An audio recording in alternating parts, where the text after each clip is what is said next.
These are the fattest L's during the Nintendo Switch era. When people talk about the Nintendo Switch, they talk about the massive steps Nintendo has taken, rebuilding their third-party support, combining their handheld and console markets, all put together to create one of the most successful video game consoles of all time. It's hard to imagine anyone out there without a Nintendo Switch. But with all this success and love, it isn't without its own set of controversies. With the system dropping back in 2017, so much has happened since then that has paid Nintendo in a negative light. While they're dropping their highly ranking Mario and Zeldas, they also add things that damage their reputation and show them as just another company who wants to protect their dollars. And I'm someone who loves Nintendo, but to love something, you have to acknowledge whenever they might do something you don't love. And that's what today's video is all about, as we'll be going through the entire Nintendo Switch's life and finding the 10 moments that left me thinking, why would Nintendo do something so stupid or something so anti-consumer? A generation with so many wins is littered with its own handful of losses. But before I get into it, let me know in the comment section below, is there anything from the Switch generation that you didn't like? It could be about the hardware, the games, or maybe even something Nintendo did behind the scenes. And while you're down there, please be sure to hit that like button. You could also hit the dislike too, since we're being haters or whatever, as these are the fattest L's during the Nintendo Switch era.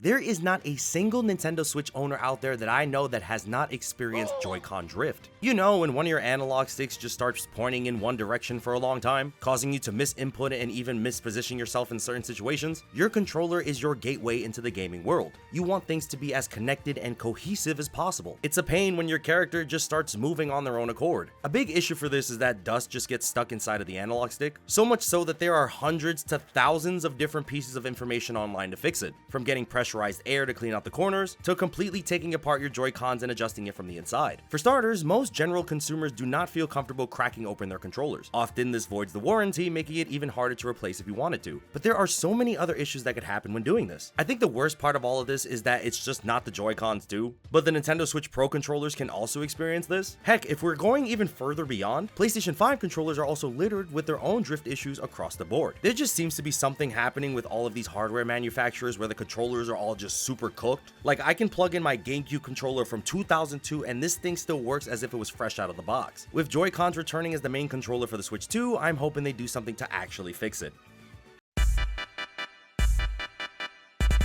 When the Nintendo Switch was new, the eShop was a great way to discover new games, potentially something new or indie that you wouldn't have tried before. And for the most part, these games were highly rated, earning their place on the storefront. But as the years have progressed, the quality check for the eShop has drastically fallen, often offering mobile titles or games to turn a quick profit, without worrying about the quality of the game or if it's even appropriate for the eShop. Because of this, the Nintendo eShop has been basically unusable for years. It got so bad, fans started making their own eShop mockups online, many creating their own alternate versions to explore the eShop, because trying to use the one on the console itself is such a laggy and slow experience, which is really tough because digital games have grown only more popular throughout the years. It has become the way for many gamers to purchase their titles exclusively. As I'm writing this script, I'm gonna head to the eShop on the web browser to see what fantastic games we can find. Amazing titles like Zombie Dash, Train Traffic Manager Legendary Edition, or Ecchi Uncover. What are we uncovering in this game? Point is, I expect a storefront like this to be a little bit more like Steam, where games are a bit more liberal in what they can be, but from Nintendo, you would think that the storefront would be a bit more organized to prevent people from feeling cheated. It will be interesting to see how the eShop evolves from the Switch 2, because this needs a massive rework.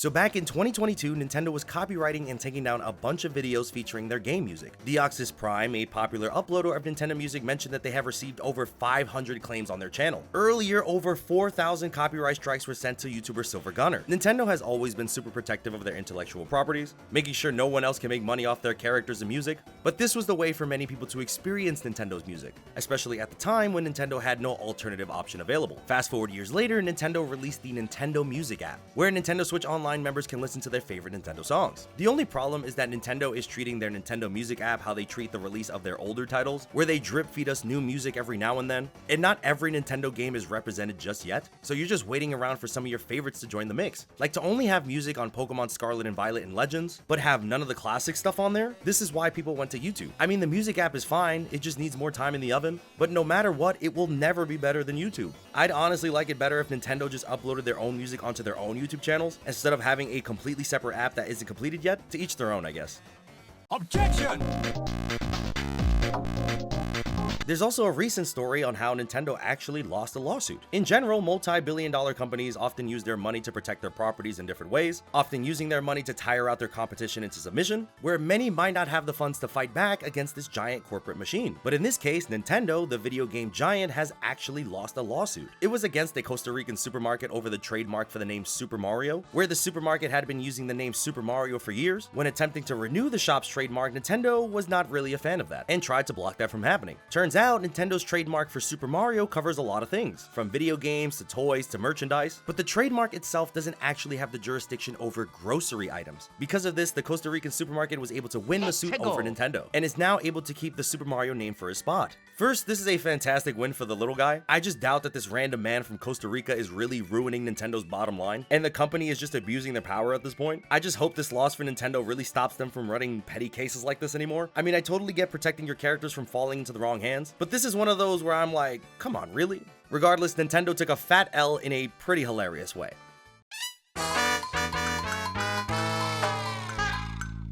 During the Nintendo Switch era, we also got the death of the Wii U and 3DS eShops. To get the obvious point out of the way, yes, Nintendo was focusing more on the Switch during this era anyway, and keeping these old storefronts does cost money and can potentially have security issues with old technology. So taking it down was probably the easier thing to do than rather to keep it running. But on the other hand, hundreds of games cannot be played on their normal hardware now. Or rather, these games are no longer playable unless you pirate them. The biggest issue here is that Nintendo didn't offer any alternative way for you to play these games. They didn't create a new shop that can harbor all of these games. If you want to play 3DS or Wii U titles now, you'll basically have to pirate them, or hunt down like a super expensive copy online, which is so much money. But for a fun 2-for-1 special for this part, Nintendo has been taking down ROM websites, making it so it's even harder to protect and preserve these games. I am always team support the official release whenever you can. Buying a game is important in making sure we get more games like that down the line. But if you are actively going out of your way to make it harder for me to purchase these games from you, what else am I supposed to do? I'm hoping the Switch 2 announces some way to play these older games, especially for the 3DS. That library is massive with so many bangers that are just gone. Killing a shop with no other way to buy the games is not a vibe.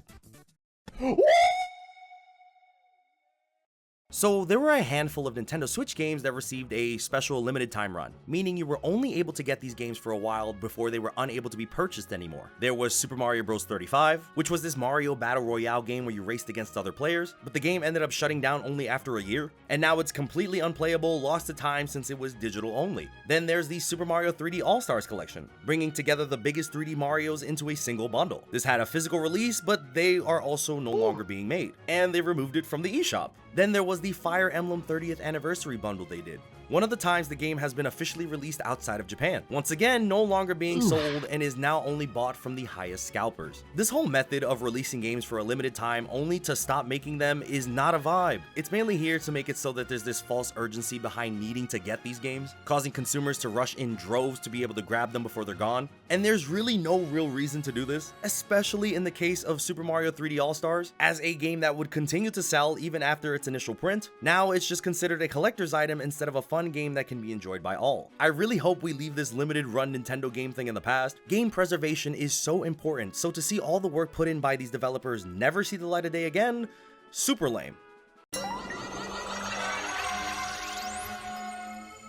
Nintendo fans have been complaining about the lack of themes on the console since the beginning. With themes, you're able to customize the look of your own console, making it match with your favorite franchise, character, color, whatever it may be. The point being is that you had more control over the customization of your hardware. The 3DS did this to near perfection with the amount of options they had. Then you look at the Nintendo Switch. Would you like black or white? Because that's all you're getting. I'm starting to think that this lack of themes things is something that's happening across the board. I look at the PlayStation 5 and what they did with their recent PlayStation Anniversary, where they gave their users a special theme based on a variety of different PlayStation hardware. But that's the thing too. They made this theme only available for a limited time, and then removed it when the time came. The PlayStation 5 still doesn't have proper themes, and I think that's just the trend. Less customization and more control over what our players see. No Nintendo themes is especially insane when you think how much time has passed. Not even like a super boneless Mario one or a Zelda one, not even a single lick of personality. I mean, I get it, you play your video game consoles to play your games, not really to be there looking at the menus. But this is still something I hope they put more effort into the next generation. Make every Nintendo Switch 2 feel like it could be unique in the player's hands. SpongeBob, and you're spending all me money! So when Nintendo announced the price of the Nintendo Switch Online expansion pack, people were laughing at how Nintendo thought they could be so bold. For context, the original NSO subscription was only $20 for the entire year. You can play online, and you can play a handful of classic Nintendo and Super Nintendo games. For an extra $30 a year, you can have access to the Animal Crossing DLC, a small library of N64 games, and Sega Genesis games. The price hike just seems like a lot for the little bits of services you were getting. I mean, now the Nintendo 64 library is a lot larger and there's even more DLC options to get. For example, you'll get the Mario Kart 8 extra courses if you subscribe. But man, that discourse when it was first announced was something else. Sega Genesis games weren't really even a part of the conversation, and people were mad at the DLC for games being included, as they felt that this is the real reason that this product is so expensive. Like I said, I feel like the service is a lot better now when compared to when it first launched, but it was definitely a moment in time when people saw that $50 price tag. The next Pokemon was dragged out to battle. So this L is so massive, it has basically been the thing that has sown doubt into Pokemon fans. The discourse around Pokemon has always been a thing since the very beginning, but it has reached new heights with the divisiveness of all of these Pokemon entries. There was Pokemon Sword and Shield's heavily controversial decision to limit the national dex, making it so not every one of your old Pokemon can make the jump into the next generation. Then there was Pokemon Brilliant Diamond and Shining Pearl, which were the Diamond and Pearl remakes, and people were so mad because they weren't on the quality of the older Pokemon remakes. Then there's Pokemon Scarlet and Violet, which has easily been the most divisive, as the game released with awful performance, tons of glitches, and game-breaking bugs, but went on to be one of the best-selling games in the series. Then there's Pokemon Legends Arceus. I don't have a lot of bad stuff to say about this game. You were fantastic. I cannot wait for the sequel. The point is, the Switch generation is the generation that lit a fire under Pokemon's butt. It's the first time people were really angry about the quality of their games. And rightfully so. If you're paying $60 for a game, it should at least be able to run at a stable frame rate. I think the Switch era really shows the cracks in the production cycle of these Pokemon games, where so many were releasing with issues or missing features. That Pokemon discourse has never been more grand online. Even if you like these games, the conversation around them has become a lot more volatile. I don't remember it being this bad during the 3DS era. The Pokemon brand has a lot of work to do to build a face again, so we'll just have to wait and see what the future holds.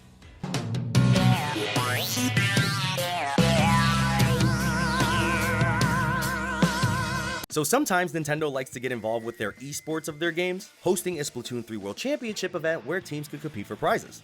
But this might be the last time Nintendo ever does something like this, because the winners of the tournament had their winning titles and trophies revoked by Nintendo. And why would they do this, you might be asking? Their statement says that the team that recently won the Splatoon 3 World Championship acted in a manner that was not in line with their community guidelines, and as a result, the team will be considered vacated and the team will not be receiving their trophies associated with the event. Turns out, one of the members of this team got outed for being racist, as tons of screenshots from private Discord chats showed them using racial slurs. There's even clips of them using these slurs while facing off against the other players online. So Nintendo stepped in and took away their prize for that. Now, I'm not calling this an L on Nintendo's behalf. I honestly think they made the right call from their perspective, but it is definitely an L for Nintendo because this is one of those esport things that Nintendo rarely does. It's one of the few times Nintendo steps out of their comfort zone to do something cool with their fans, and then one of them basically ruined it for everybody else. Who knows if Nintendo is going to be comfortable running something like this again? Like, Nintendo and the Super Smash Bros. Competitive community have been beefing for years. To know Splatoon might be dealt the same hand is not good for building the esport.